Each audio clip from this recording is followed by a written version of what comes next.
ছাদে চলে আসলাম। ছাদে চলে এসেছি আমি। বৃষ্টি পড়ছে কেমন সেটা দেখানোর জন্য ছাদে চলে আসলাম। ভাবলাম ঘরে শুয়েছিলাম, থাকতে থাকতে ভাবলাম কি যে তোমাদের সাথে একটুখানি দেখিয়ে দিই যে বৃষ্টি পড়ছে কেমন লাগছে। যখন গরম ছিল হাওয়া খাওয়ার জন্য বিশেষে ভিডিও তুলেছি, তো এখন বৃষ্টি পড়ছে এখন কেমন লাগছে সেটা তোমাদের সাথে শেয়ার করবো, এরকম হতে পারে। তো চলো বৃষ্টি দেখো। দেখো আমি ছাদে এসেছি, ছাদে এসে দেখো দেখছি, দেখো পুরো বৃষ্টিতে দেখো আর হাওয়াতে গাছগুলো ফুল গাছগুলোর অবস্থা দেখো।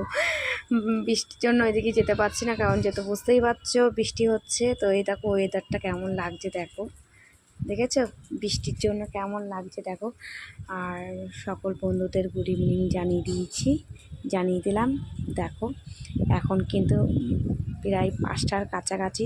তো আমি ছাদে এসে দেখি অবস্থা দেখো, মানে বৃষ্টি কমার কোনো মা বাপ নেই, বাবা মা নেই।